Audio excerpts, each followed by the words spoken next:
મુક્તિ પ્રાપ્ત કરવાના આ માર્ગનું તે બધા શાસ્ત્રોમાં પ્રપત્તિ આદિ શબ્દોથી પ્રતિપાદન કરવામાં આવે છે. પ્રપત્તિ એટલે એક વિશિષ્ટ રીતે પરમાત્માનો આશ્રય ગ્રહણ કરવો. જો તેનો નિચોડ કાઢીને કહીએ તો તેના એવા શબ્દો છે જેમ કે કાળ, માયા, પાપમય કર્મોથી ડરેલો જીવાત્મા પોતાનો બચાવ કરવામાં કોઈ પણ બીજો ઉપાય નહીં મળવાથી વાત્સલ્ય આદિ અનેક સદ્ગુણોના સાગરરૂપ ભગવાન પુરુષોત્તમની સમીપે જઈને કહે કે હે ભગવાન, આપ જ મારા મોક્ષના ઉપાયરૂપ બનો. આવી પ્રાર્થનાને પ્રપત્તિ કહેવાય છે. આપણે જે વર્તમાન ધારામાં શ્લોક બોલીએ છીએ, કાળ, માયા, પાપ, કર્મ, યમદૂત ભયાતહમ, સ્વામિનારાયણ દેવ પ્રપન્નોસ્મિ સપાતુમાં. એ પ્રપત્તિનો મંત્ર. પ્રપત્તિ કયો કે શરણાગતિ કયો કે ન્યાસ વિદ્યા હોતે એને વેદાંતમાં કહેવામાં આવશે. ન્યાસ એટલે આપણે કેમ ગીરવે મૂકી દઈએ ને કે લ્યો હાચવજો, સંપત્તિ ગીરવે મૂકી હોય એવી રીતે એને ન્યાસ કહેવાય કે આપણા જીવને ભગવાનના ચરણમાં ગીરવે મૂકવો, એ પ્રપત્તિ કહેવાય. અને ભગવાનને કે સેવાની પ્રાપ્તિમાં એ સાધનરૂપ છે પ્રપત્તિ. બીજી કોઈ મૂલ્યથી ભગવાનની સેવા મળતી નથી, પણ ભગવાનની શરણાગતિ કરવાથી સેવા મળે છે. કૃષ્ણ સેવાશ્ચ મુક્તિ, સેવા મુક્તિશ્ચ ગમ્યતા, એટલે એના પ્રસંગથી પ્રપત્તિનું નિરૂપણ કરે છે.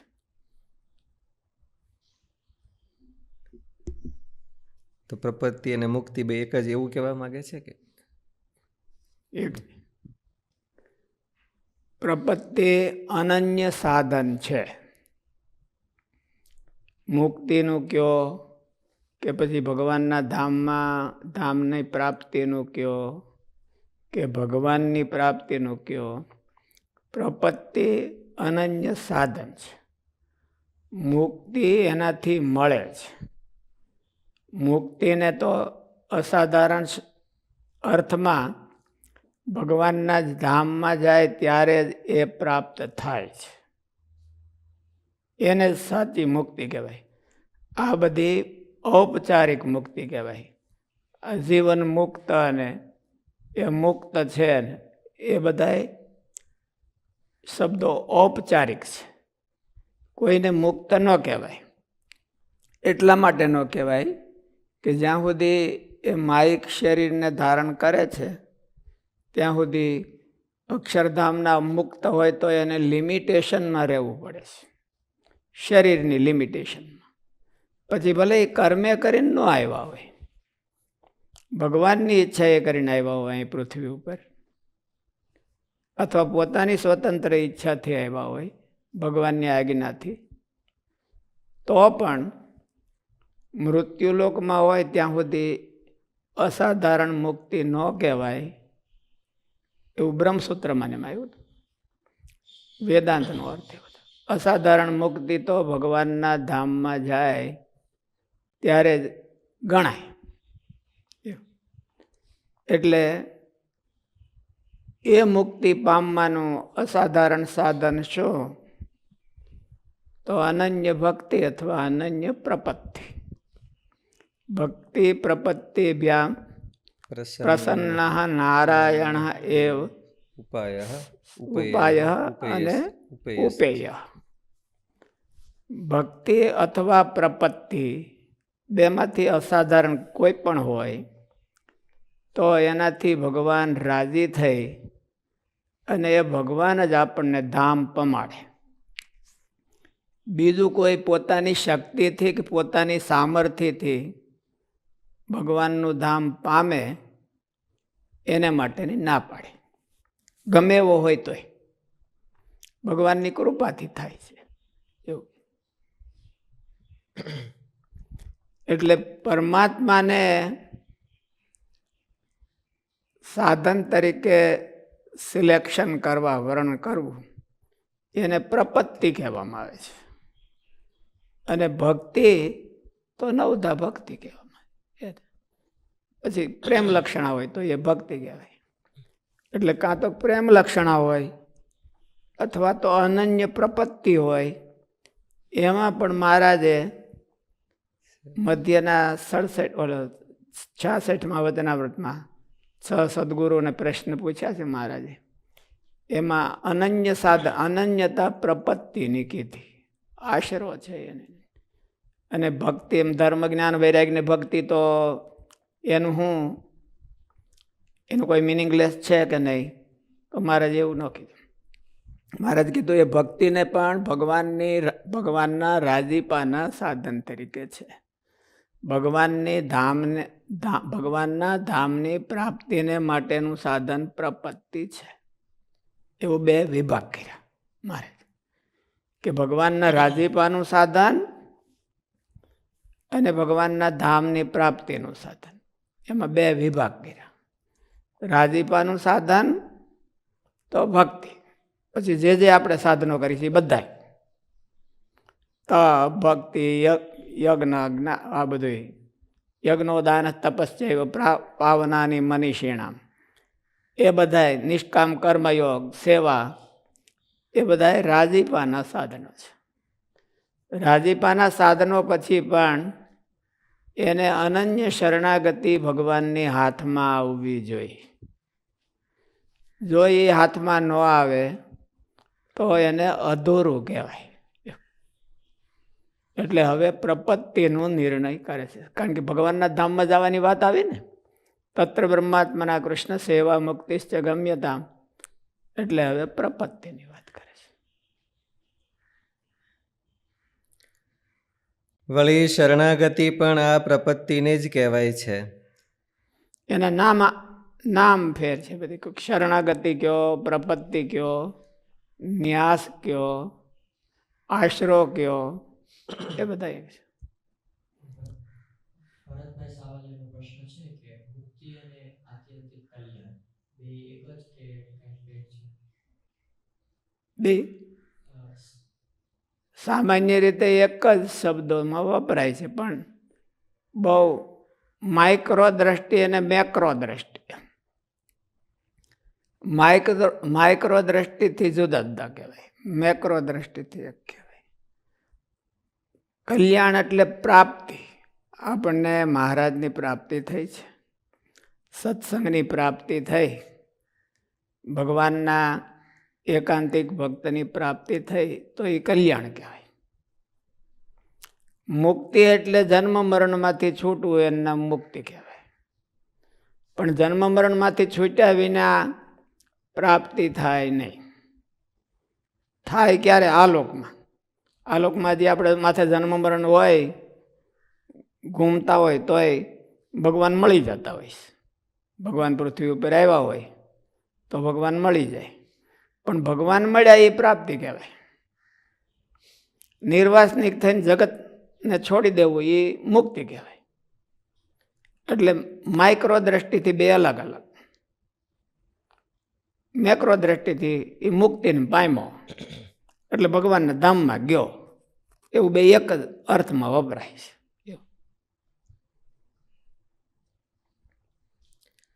વળી શરણાગતિ પણ આ પ્રપત્તિને જ કહેવાય છે.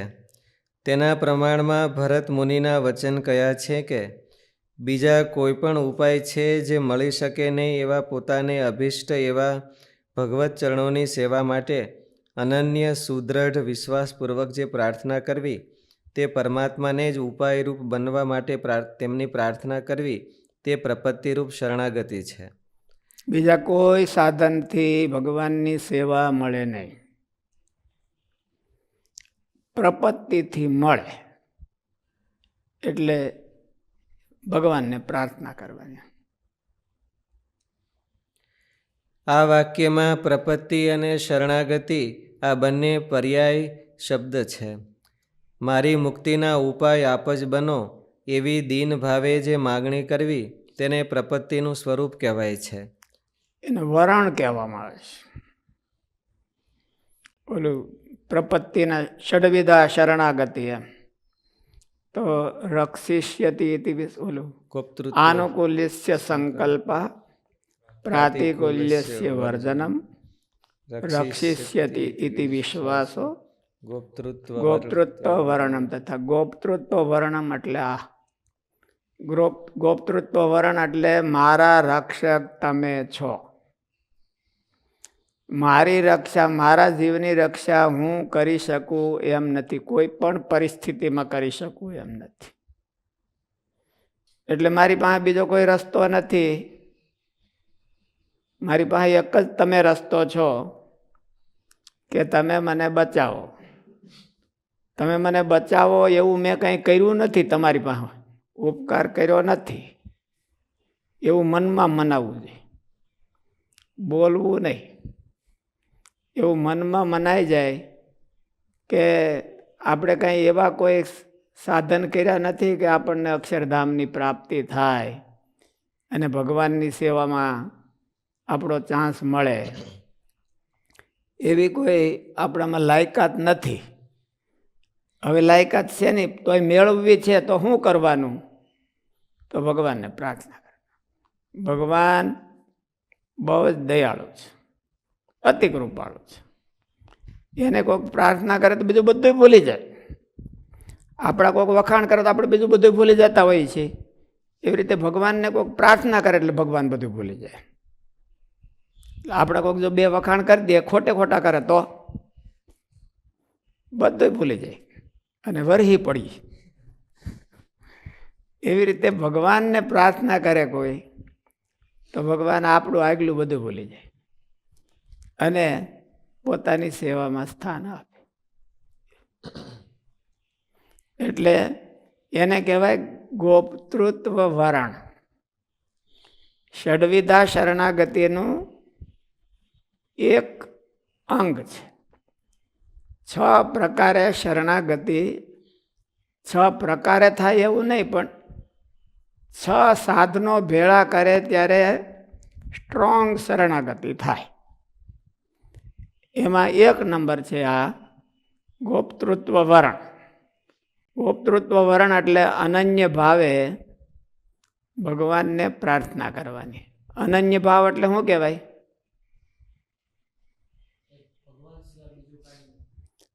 બીજા કોઈને પ્રાર્થના કરવાની, ભગવાનને કરી આવે ને પછી બીજે કરી આવે ને ત્રીજે કરી આવે તો એવું હૈયારા ખેતરમાં ભગવાન આવે નહીં.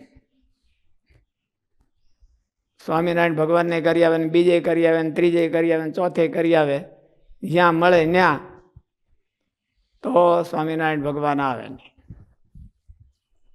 અનન્ય પ્રાર્થના, એની એકની જ પ્રાર્થના. મારે બીજો કોઈ છે જ નહીં, મેં કે ભાડ્યું જ નથી.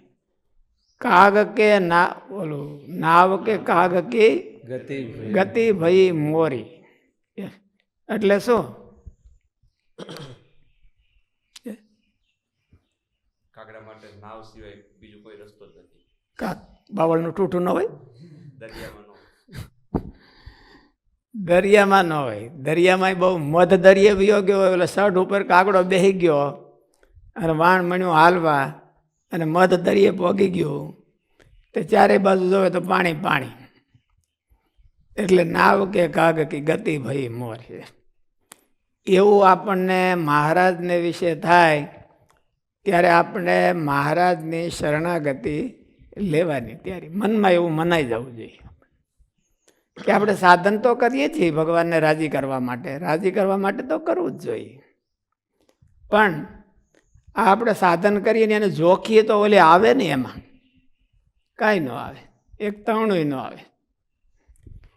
એટલે અનન્ય શરણાગતિ એને પ્રાર્થના કહેવાય, એને ગોપ્તૃત્વ વરણ કહેવાય. આનુકૂલ્યસ્ય સંકલ્પ પ્રાતિકૂલ્યસ્ય વર્જનમ રક્ષિષ્યતિ ઇતિ વિશ્વાસ ગોપ્તૃત્વ વર્ણમ.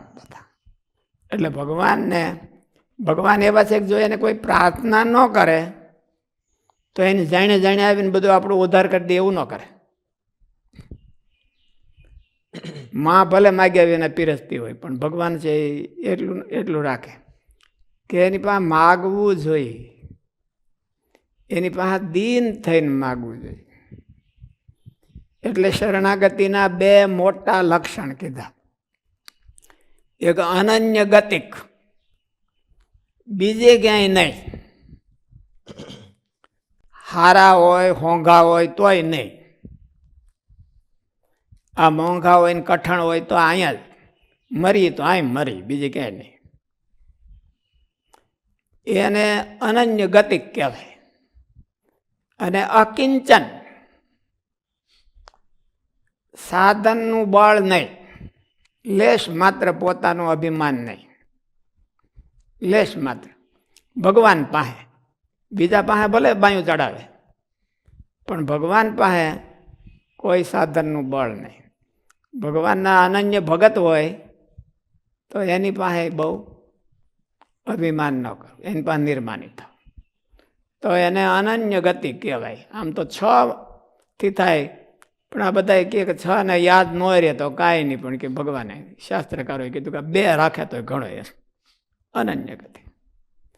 એટલે ગોપતૃત્વ વરણ. અને આત્મનિક્ષેપ કાર્પણ્યમ ષડવિધા શરણાગતિ. પછી આત્મનિક્ષેપ એટલે પોતાના જીવને હોપવો, શરીરને નહીં. મન તમે કહો એમ કરું એમે નહીં. મારા જીવ ઉપર મારો અધિકાર નહીં. મારા જીવ ઉપર આ તમારી માલિકીની વસ્તુ છે. આપણા જીવને ભગવાનને હોપવો. અને તો પણ ઓલું અકાર્પણ્યમ, એમ ઓલું કાર્પણ્યમ, આત્મનિક્ષેપ કાર્પણ્યમ.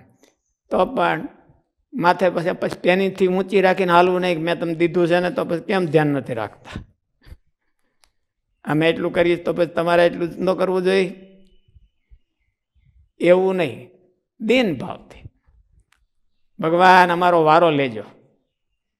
બીજાનો વારો લેતા લેતા તમારે ટાઈમ મળે ત્યારે અમારો વારો લઈ લેજો. એટલું દીધું તો સામું કેમ નથી જોતા? કોણ દે બીજી વાર તમને? એવા તો કોઈ સમર્થ ભક્તો હોય તો કહી દે કે, પણ આપણે કહીએ કે એવી આપણી હેસિયત નથી. આવી ષડવિધા શરણાગતિ કીધી છે. અને એનાથી ભગવાનના ધામના જય અને સેવાની પ્રાપ્તિ થાય છે. એને પ્રાપ્તિ કહેવાય. અને ભગવાનના ધામમાં જાય એટલે આ બધું લફરું છૂટી જાય એટલે એને મુક્તિ કહેવાય. ઓટોમેટિક થાય છે. એક ગાયે 2 કામ થાય. તો મારા જે શ્લોકમાં સેવાથી મુક્તિ પ્રાપ્તિ થાય, તો સીધી સેવાથી ન થાય, પછી શરણાગતિ. સેવા મુક્તિ કીધી છે. સેવાની મુક્તિની પ્રાપ્તિ તો આપણે અર્થ કરીએ છીએ, શ્લોકમાં નથી અર્થ કર્યો. શ્લોકમાં તો તત્ર બ્રહ્માત્મના કૃષ્ણ સેવા મુક્તિશ્ચ ગમ્યતા. પછી આપણે વિભાગ કર્યો છે કે અહીંયા જે સેવા કરીએ એ ઓલી સેવાનું સાધન બની શકે. અહીંયા આપણે અનન્ય ભાવથી મહારાજની સેવા કરીએ અને મહારાજ રાજી થાય તો આપણને ઓલી સેવાની પ્રાપ્તિ આપે. સેવા મુક્તિશ્ચ ગમ્ય, સેવા મુક્તિનું સાધન છે. એ તો પછી આપણે અહીંયા આપણી ગોઠવણી પ્રમાણે વ્યવસ્થા કરી છે. મહારાજે શ્લોકમાં નથી કીધું. શ્લોકમાં તો એવું કીધું કે સેવા મુક્તિશ્ચ ગમ્યતા. તત્ર બ્રહ્માત્મના કૃષ્ણ સેવા મુક્તિશ્ચ ગમ્યતા. ત્યાં ભગવાનના ધામમાં જઈ અને બ્રહ્મરૂપે થઈને મહારાજની સેવા કરવી એને અમે મુક્તિ માની છે. એ મુક્તિનું સાધન શું? તો પ્રપત્તિ, શરણાગતિ, આશરો એ મુક્તિના સાધન છે. એના સિવાય અને બીજું કોઈ ધ્યાનમાં ન આવે. એટલે રામસુખદાસ સ્વામીએ બહુ સરસ વાત કરી કે નાનું બાળક હોય અને 6 મહિનાનું કે વર્ષનું બાળક હોય, એને કાંઈ ખબર ન હોય, એના નામની એ ખબર ન હોય. બહુ થાય તો એને ખબર હોય એના નામની, પણ એ કોને ઓળખતું હોય? એક એની માને ઓળખતું હોય. હવે કોઈ ગેધરિંગ હોય ને એમાં ગયા બધાય, અને આ છોકરો છૂટું પડી ગયું અને રડતું હોય. અન્ય ગેધરિંગમાં તો 100, 200, 300 સ્ત્રીઓ આવી હોય અને બધાય હરખા સાજ સજા ઠઠ્ઠા એમ કે કરીને આવી હોય. આ છોકરું રાયડું નાખતું હોય કે મારી માં મારી માં મારી માં એમ.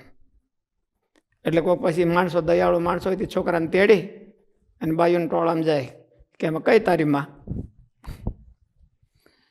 તો 200, 300 બધી માવું જ હોય ને.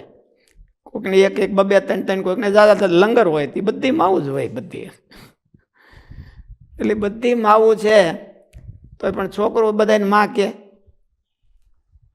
એને બીજી કે ગાલ તો રોતો હોય તો ખંભા ઊંચા કરે કે હું નહીં, આ મારી માં નહીં, આ મારી માં નહીં. એની માં પછી લગર વગર આવી હોય તો તરત જ દોડે. પછી આ ઓલો તેડ્યો હોય અને પાટું મારી દે એવું તારી પાસે નથી રહેવું, મારી માં આવી ગઈ. એને એક જ માં હોય, બીજી બધી માવું ન હોય. બધી આમ જનરલ માનું ટાઇટલ વાળી બધી માવું હોય પણ આને એક જ માં હોય. એમ એને અનન્ય ગતિ કહેવાય, એને શરણાગતિ કહેવાય. સ્વામિનારાયણ ભગવાન આપણને એક જ માં જેવા લાગતા હોય, માં જેવા પસંદ કર્યા હોય, સિલેક્શન કર્યા હોય તો આપણે સ્વામિનારાયણ ભગવાનની શરણાગતિ કરી કહેવાય. 200, 300 માવું હોય, બધી માવું જ હોય તો છોકરું કોઈને માં ન કે, કોઈ ન કરતા કોઈ. આ બધા કે આ બધી માવું છે પણ છોકરું માને મગજમાં કે એ કોઈ છે નહીં માં, એક જ માં છે. આમે કે ખોવાઈ ગઈ છે એટલે એને શરણાગતિ કહેવાય. બીજી એને માવું બધી હારી રૂડી રૂપાળ્યું હોય તો ક્યાંય જાય નહીં. છોકરું લાંબો હાથ ન કરે એની સામે. ઓલી માં લાંબો હાથ કરે તો આ લાંબો હાથ ન કરે તો એને તો શરણાગતિ કહેવાય, એને અનન્ય ગતિકતા કહેવાય. અને એવું મહારાજમાં થાય તો આપણને અક્ષરધામમાં મહારાજની સેવા મળે એમ કહેવાને. બીજી બધી હાથ લાંબા કરતા હોય, કોઈ ઘૂઘરો વગાડે તો છોકરાને એમાં ઘૂઘરો વગાડે તો અટાણના છોકરા તો ઘૂઘરે માને એવા નહીં. એને શેનાથી માને? મોબાઈલ. મોબાઈલ આમ ધરે તો સારો મોબાઈલ ધરી દે તો શું કરો? તો માને ભૂલી જાય એમ. તો એને અનન્ય શરણાગતિ ન કહેવાય. 10 ઘોઘરા વગાડે ને 10 મોબાઈલ બતાવે આમ લાઈન રાખે તો ન જાય, લાંબો હાથ ન કરે તો એને અનન્ય ગતિકતા આવી કહેવાય.